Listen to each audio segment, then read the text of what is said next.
अशा प्रसंगामध्ये नियोजन झालं. भगवान परमात्म्यानं वर मीटिंग घेतली आणि नियोजन केलं.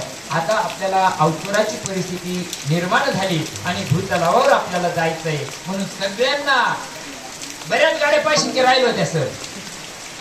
बऱ्याच हो दादा अवताराचं कार्य राहिलं होतं. सगळ्यांना शब्द देऊन यायला होता. देव जरी असला ना हा कर्म तयार करून गेला होता दादा अवतारामध्ये. आणि ते कर्म फेडाय करता परिपूर्णतम अवतार जर कोणता असेल तर गोपाल कृष्णाचा विठाला.